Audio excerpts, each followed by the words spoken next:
Hello, my friend, and welcome. This is your moment. I'm Katarina Miletic, and you are listening to the podcast that will challenge you to think with your soul and believe that your only power is inside you. Hello, hi, How and are welcome. you? I am very well, thank you. Good. And you? Very well, very busy. I just came back from a break, so I'm really refreshed and feeling good. Yes. Looking forward to this. Good. Let's get going. Good. First of all, I want to thank you for saying yes and for being here, for wanting to spread the message of positivity. My pleasure. Lovely to see you, Katarina. And you, Sha. You warm my heart every time I see you, and when I see your smile. Just thinking about you brings this vibe of calmness. Oh, and the same with you as well. Thank you. I really appreciate our friendship. And perhaps we can start there. We had a gap in our friendship, and a lot of people I talk to think that is something that you can't get over. Like there is this void in which we might have grown apart, but that I don't find that happened, not between us, certainly. No. And have you had experiences like that? And what's your take on that? Absolutely. I think that's a brilliant topic. It happens a lot because I've certainly moved around. But also I think when you have people who live in other countries as well, sometimes things can happen. But I think that, as you say, just because there's been a bit of a break in either communication or seeing people, it doesn't mean there's a break in the heart. It doesn't mean there's a break in the energetic connection. Yes. And it doesn't mean certainly that you can't get it back. I know for you and I, it was, as I explained, I hope you don't mind me maybe just telling the viewers, I was decluttering this time of year. It's a normal thing for me. And I came across a picture you gifted to me that you'd taken, and immediately I looked you up and I said, oh my God, what's happened here? And I contacted you straight away. And it's as if, I won't say it's as if no time has passed, because it's obvious time has passed, but I don't believe there was a break in our friendship or communication. The connection. It just goes by. You have to get on with life. You get on with things. And that's my take on it anyway. It's beautiful. Yes, I don't think that we grow apart from true friends. Yes. Because we seem to be on the same path in life, Absolutely. Right? And I love being navigated by that which is bigger than me, that I have the sense. I want to hear a lot from you today, and I want to take this conversation in that space that is like bigger picture us, right? So from that viewpoint, how is it? Because sometimes when we just lock ourselves in our mind, and I'm very mindful saying that because I know your profession, and I know that you also go very deep into the soul, right? So we are bigger than our mind is what I'm trying to say. So I know that it helped me in many cases in my life, in my experiences, when I had that view of the bigger picture. It was more comforting. It felt more safe in that place. And I found myself and I healed faster. What is your experience like that, like directly working with people in that field, and your personal experience as well? Well, I think that overall, as you say, it can bring comfort knowing that it's not just you navigating life.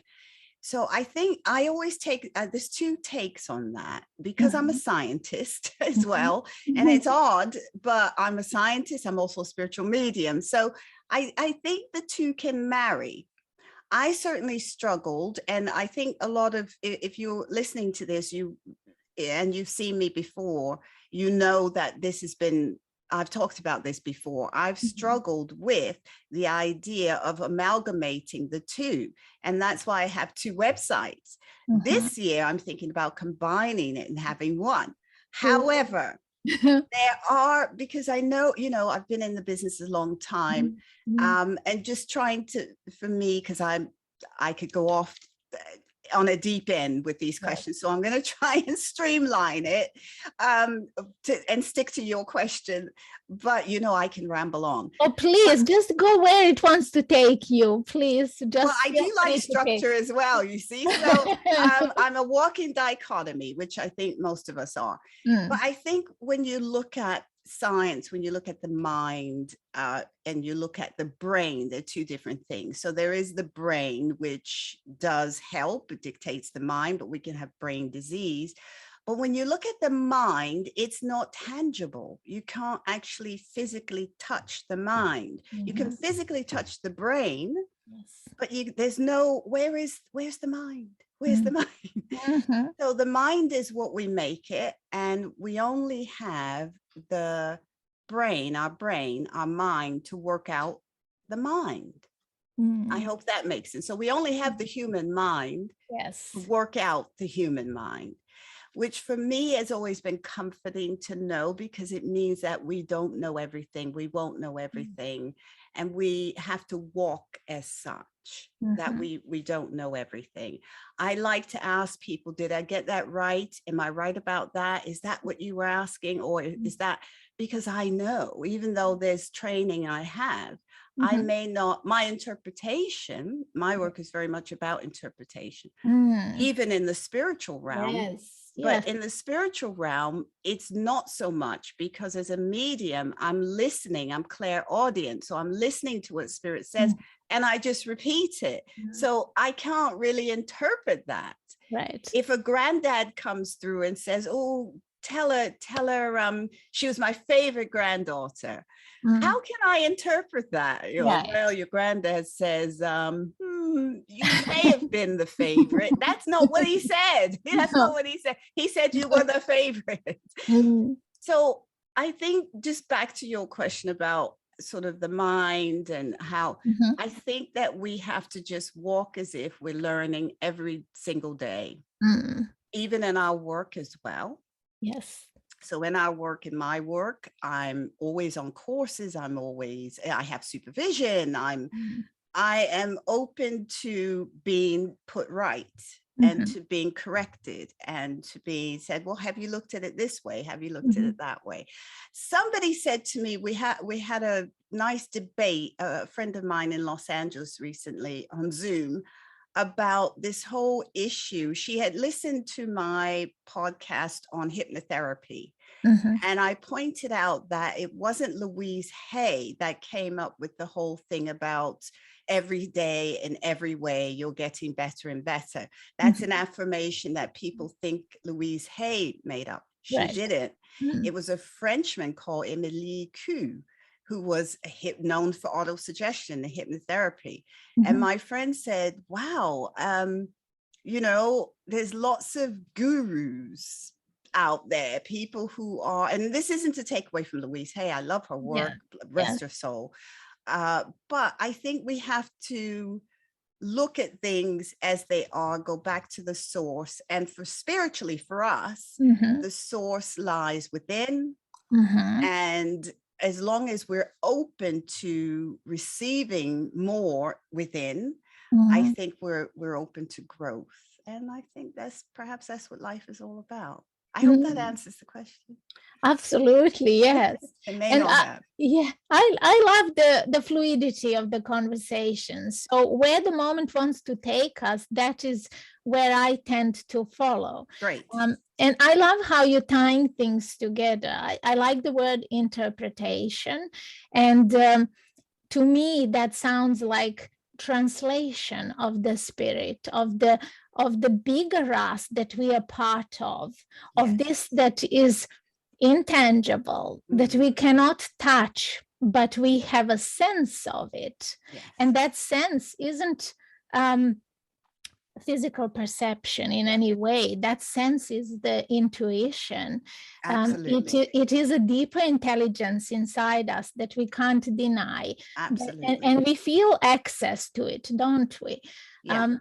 So I really love that. And I love that you are multifaceted, and in the sense that you're a scientist and that you have this deep spiritual work that oftentimes people cannot connect. Right. But then there is this in my soul that suggests that we all have access to both worlds. So we may have just at some point shut one part of us down, that everyone can be open and can receive these gifts, right? I agree. I've always viewed. Yeah, absolutely. I've always believed everyone's psychic. The jury is out for me if everyone's a medium. I still have no evidence of that. Right. I know personally, I know people who are still sitting in circle, which is a mediumship circle where you learn, and they've been in the circle for 12 years. So when's it going to happen? I just, right.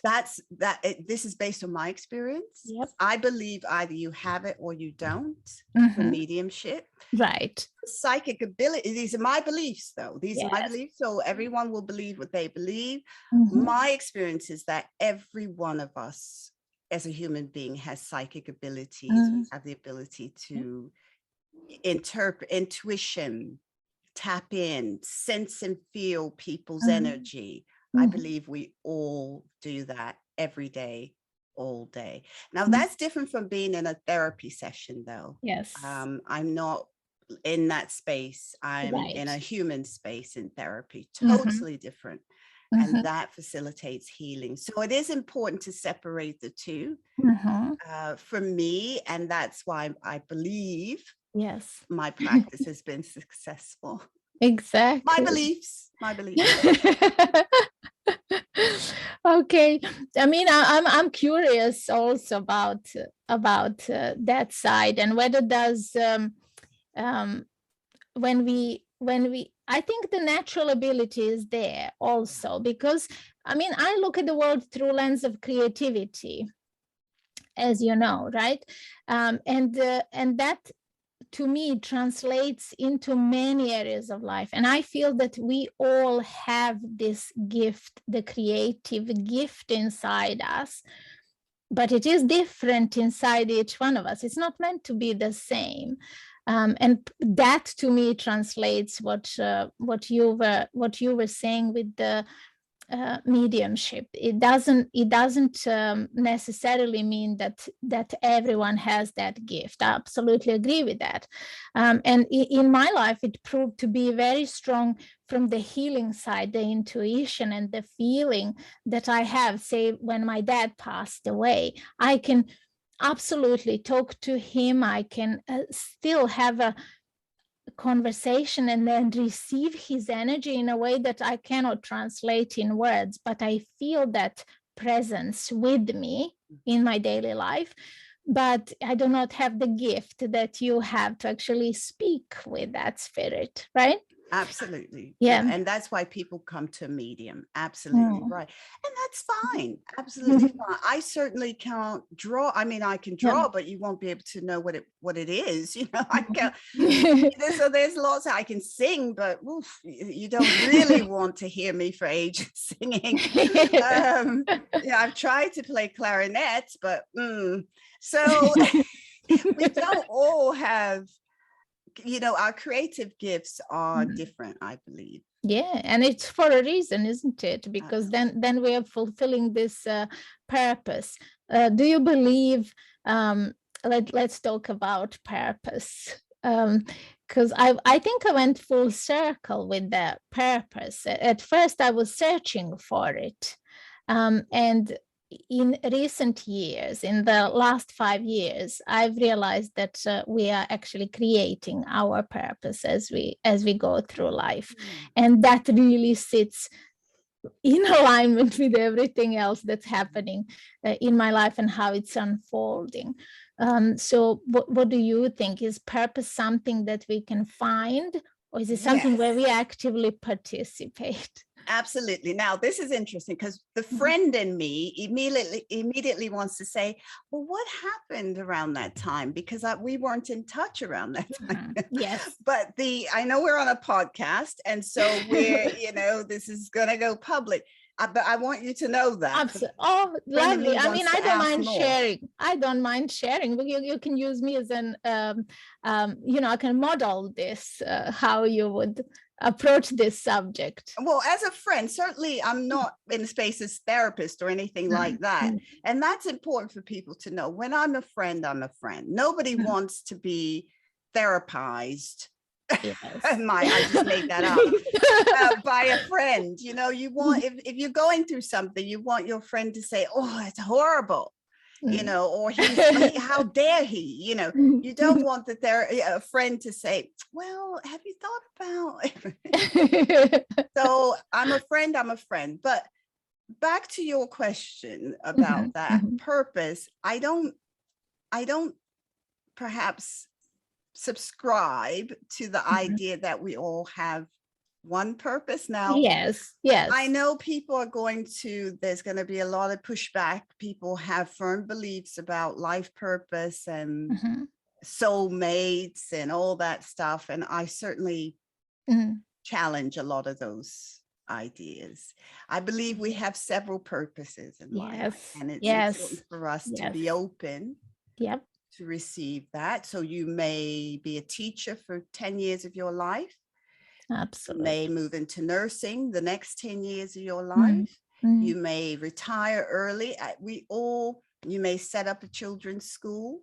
Then you may sell it. Yes. You may move to Spain. We all have. I love that. Yes. It makes so much sense. Oh. When people come to me as a medium or as a psychic and say, I'm struggling with my life purpose, and we look at where they've been, we then look at where they're going, and we can start to see perhaps some patterns. Yes. But it doesn't mean you've been off purpose. That's another popular thing. People email me a lot saying, I think I'm off purpose. Definitely. And there's just no such thing. Oh, yes, absolutely. I love the nuances, and I love how you have explained that. It makes so much sense. I mean, carry on if you will on that subject. I love it.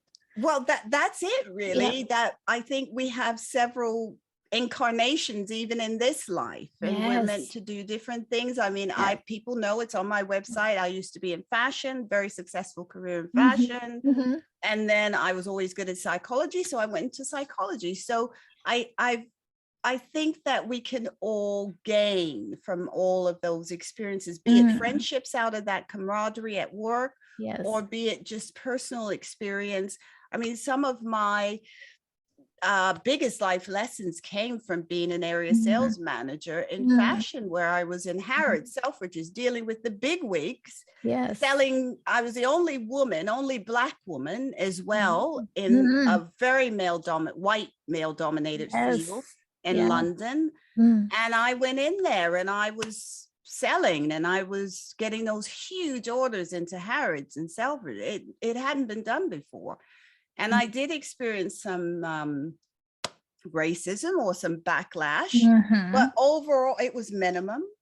Right. But overall, because I know how to handle myself, it worked. And those were huge life lessons. So I believe in life lessons, but perhaps not necessarily life purposes. I think we have several, like the life lessons.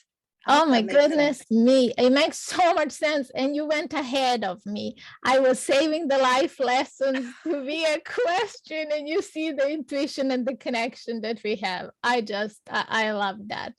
I love you. It's just your personality and your deep understanding and appreciation of our complex, the mind, body, soul, the entirety of it. You see, that is one thing I think that really is a common thread for me throughout all of the seasons of my life. It was that I cannot divide myself. I cannot just pay attention to one part of the body, mind, soul complex. Yeah, I need to take all three of them and look after them.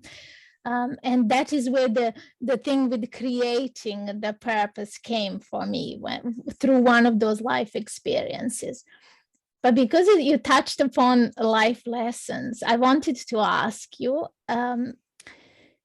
what was the most rewarding life experience for you, if you can share that with us, that also provided you with an unexpected lesson that you learned from that experience, or if there were more, feel free. Sure.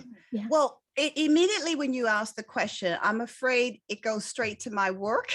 So it was the opportunity to work with on the NHS with people with personality disorder. And so those groups that we held and the patients taught me so much just about life, about people. And even though you can do your course, you can get your master's, you can do your internships, I did all that, you can do all that, you can get top grades. The book lessons, the dissertations, that's hard work, but the real work for me comes with working with people one-to-one. And I think for me, I'm very grateful. It's probably one of the hardest jobs I've done in life, but the rewards were huge. And there was a spiritual connection. It made me look up. I remember, because we're going back a few years now, looking up the whole connection between psychiatric conditions and the spiritual self and the spiritual body.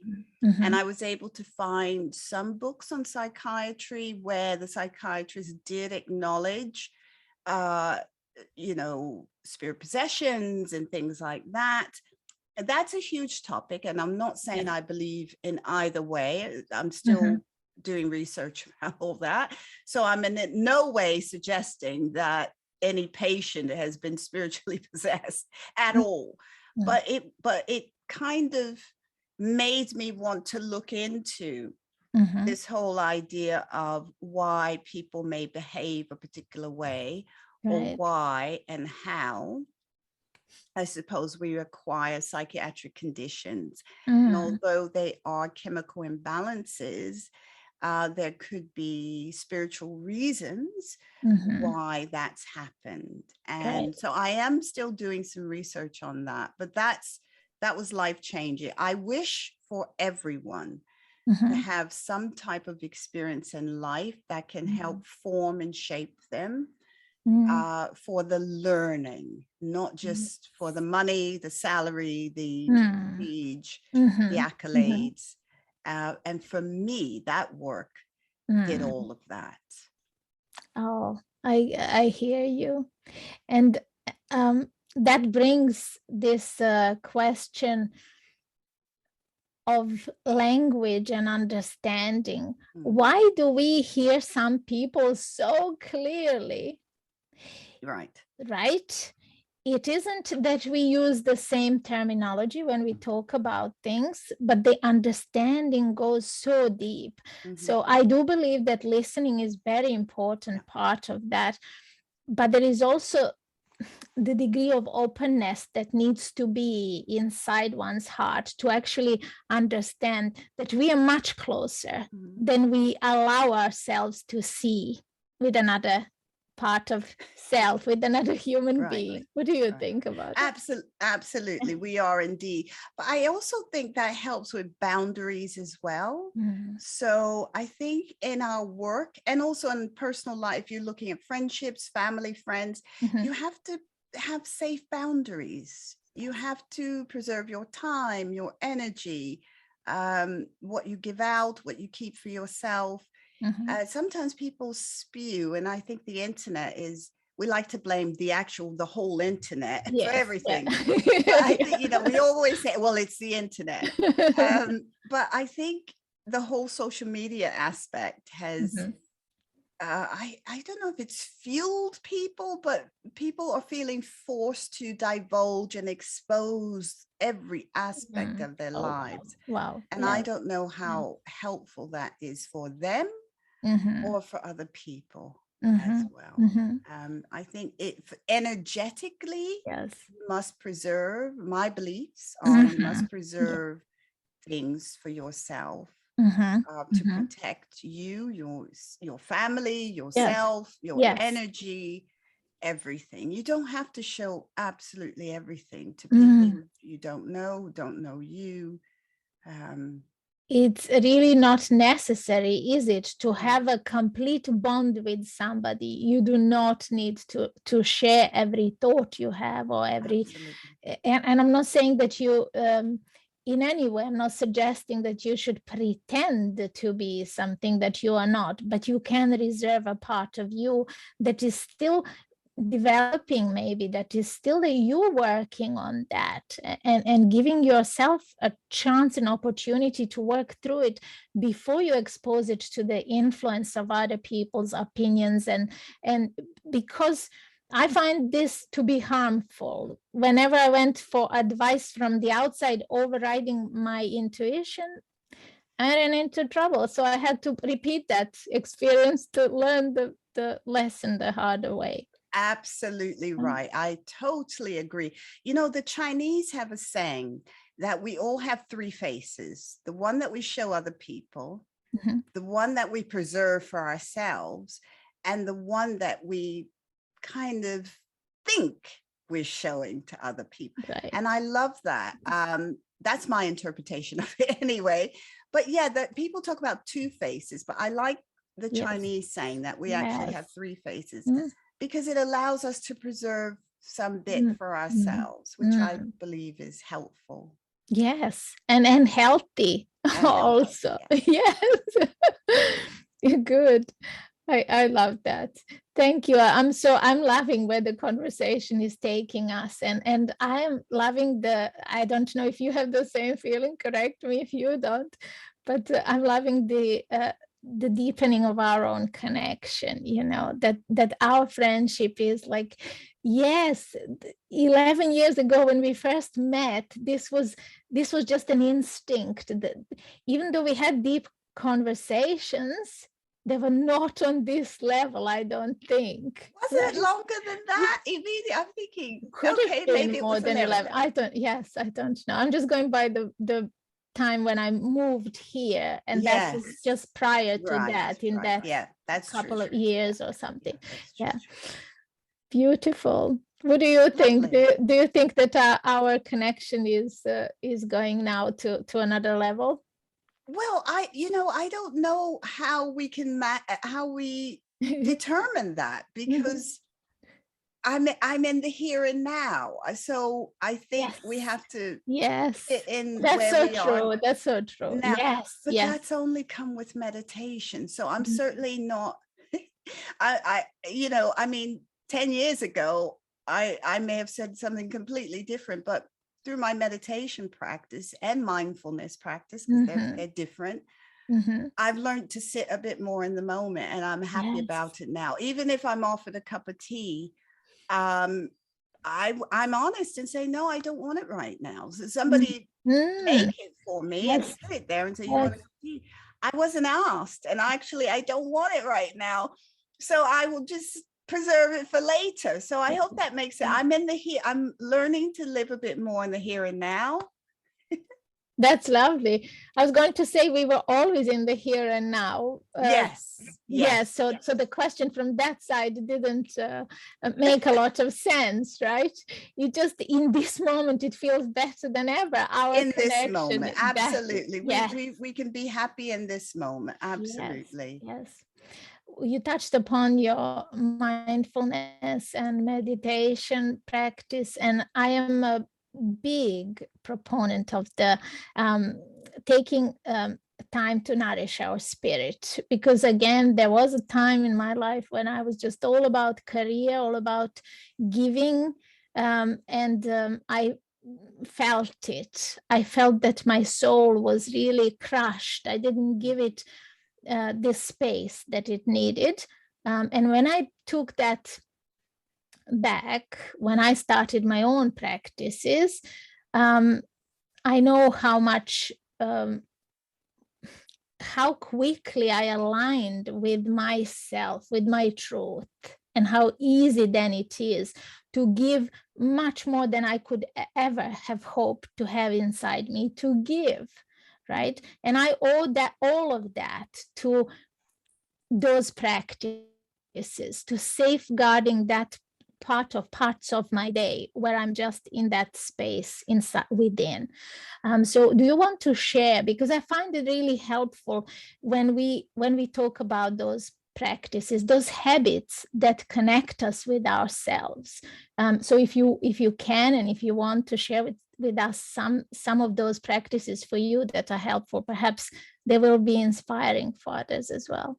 Sure. And I'm glad you touched upon that topic, because, you know, I'm certainly, although I love meditation, I love yoga, I certainly don't manage them every day.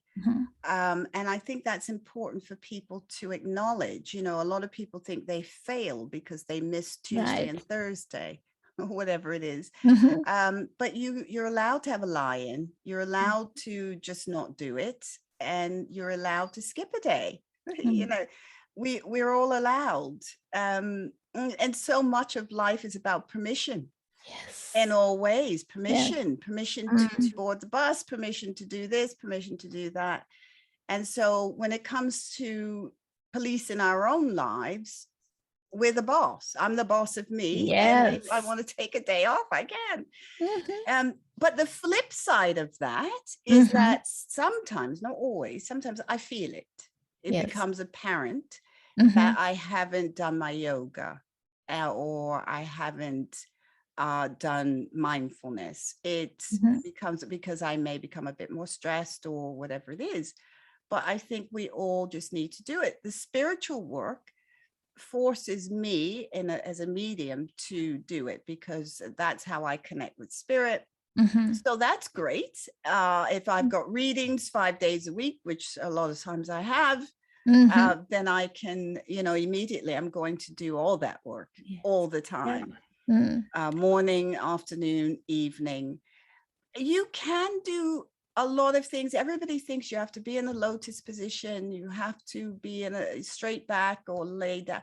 Do whatever you can. I've meditated on a train, you know, on the tube. Yes. You know, be careful where you are, but I've certainly done it, not whilst you're driving or anything like that, but you can do it wherever you are, standing up, sitting down. It's just quieting your mind and taking a moment to be grateful, thankful, or just having a blank slate. Yes. Just arriving to this present moment. Yeah, that's it. To me, it's when I'm creating something. So when I'm painting, very much I am in the moment. So there's not much thinking going on. I'm just there, like present in a way that you can't be present when you are outside walking in the world. You know, it's just that moment is just between me and that and the source. I really love that as well. So yes, thank you for sharing that. Is there any other things like I feel connection with nature? So being outdoors, in outdoor space, whether by yourself or sharing that with somebody or just waving a stranger, you know, sharing a smile.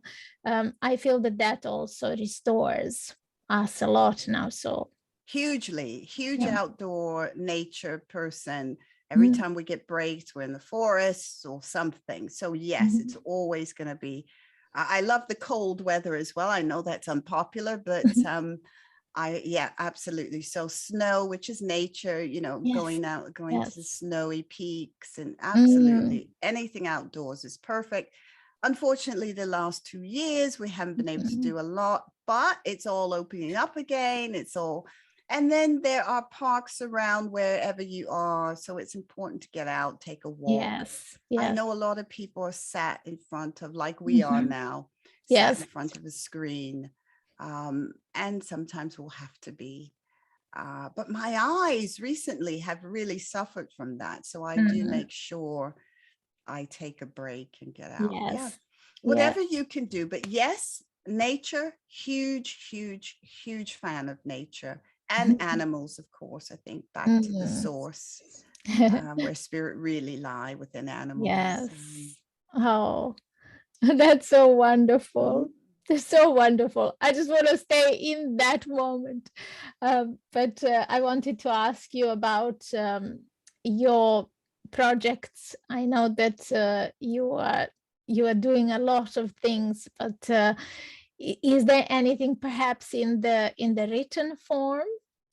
I ask that because I Right. enjoy very much your poetry. Oh, thank you. Do you still write? Yes, I do. But it's one of those things, Katerina, where my eyes are going all around. And that happens because I know I need to focus. Mhm. And I've prioritized other things at the moment, like my podcast. But Right. yes, I'm working on a book at the moment, which I can't talk about, Mhm. but because it's being shopped around and I'm working on some Right. things. But it's pretty big, Mm. for me Right. anyway. But it's about a particular topic. It's very good. I think it's Mhm. going to resonate with lots of people. And yes, so I do write. In the past few years, I had an article in OM magazine online Mhm. Mhm. about ritual, which is kind of something you touched upon, like Yes. habits doing things. So Yes. I wrote something that was published in Um, what else? Yeah, so yeah, that's it really for now. Some Mhm. writing, blogging. I've stopped. I mean, I used to have lots of blogs. I literally do not have the time. Mm. I have to prioritize, Right. and I'm going with what my spirit says, this to do this, Yes. do that. And for me, it was more about the podcasting, the talking, the connecting one Yes. to one, Mhm. like you're doing. Mhm. That for me will be the translation for my creativity, Beautiful. and Really then on beautiful. on the book as Yes. well. But yeah. Do you write daily? Do you write sometimes for yourself or No, no? no. No? The only thing I do is some Yes. journaling. So I Right. guess you could say that's writing, of course, Mhm. but it's not for public consumption. It's just Right. Right. reflection, Yes. and it's Yes. a form of meditation, really. Mm. Gratitude and love Mhm. for Mhm. things, for, the color green or the Yes. sunshine today, and the fact that Beautiful. I can see, and, just Yes. being Yes. very, very grateful for Grateful. love and Mm. life. Beautiful. So, would you tell us what is the best way for people to connect with you? You mentioned your podcast. Tell us a little bit more about that. I mean, I'm eager to share a lot, but I want to hear from you about it. How does it make you feel, that project? Well, you were very gracious to be a guest recently on the podcast. I was Mhm. really grateful for that. That will be airing soon, so I'll send you all the links. And I've just set up the YouTube channel for the video part. So Mhm. far, Beautiful. all the episodes have just been on Apple and all Mhm. the platforms. Mhm. But the YouTube has just been published. So I have a couple of people that help me, Mhm. Lisa and James. And Mhm. so James has just set up the YouTube channel, which is great. So all the videos will be up. If anybody's interested, if you've got, some things you want to talk about, or I'm specific about things, Mhm. certain things just because of my profession. But send me an email and you could be a guest on the podcast. But it's just connecting with people about life, about how they navigate through life, because it is all about roads and inroads and curves and turns and sharp turns, things coming out of the blue. Yes. So sometimes we can only see it, I believe, from a bird's eye view. I've always seen birds as having the best view in the world. They're always high up, of course, and they can fly above anything. So for me, it's always been a metaphor for life. And it's one of the questions I ask my guests: is there anything you've ever had to fly above? Because if we're okay, I think people don't look up a lot. Especially if you live in a city, you're just walking straight ahead, or down you're looking. Yeah. But if you stop and look up, you could see birds flying either in a group, a pack. Some of them are alone, happily traveling alone. Some of them are perched singing. Yes. But they're looking down on us, and they've got the best view. Yes. And they can sense a predator as well. Sometimes they're lucky, sometimes not, but that's nature. And I love that. I think when we're in a particular position, not necessarily of prestige or human positions like that, but spiritually, then we can fly over and above some of our trials and tribulations. We have to go through them. So I like to speak to people about how that's come about and how they've come to the position they're in now, or position in life. And it's just interesting to see creative people, the creative. So I've interviewed someone about the creative writing process. I've interviewed a dream therapist. I've interviewed a naturopath, so somebody who works with microbiome. I'm interviewing an actress soon, a TV producer, and an acting coach. So there's lots of creative people I seem to connect with, end up being friends as well. Yes, so that's the podcast. It's called The Inquisitive Wren. So aptly named after you explained. Yes, the wren. But the story of the wren, it was sort of underestimated. It's a tiny little bird, and most people thought it just wouldn't survive, and it actually outwitted the eagle. That's folklore. But the eagle, which is huge, as we know, and really significant in that realm, in the bird realm. Yes. But it actually overcame the eagle. So I like the whole metaphor of this underestimated thing, or like the underdog, or and in the end, just flying above it all. Beautiful. No matter what you throw at it, flies above. And it's my metaphor as well. Absolutely. And I think we all can too. Yes, definitely, we all have it inside us to rise above.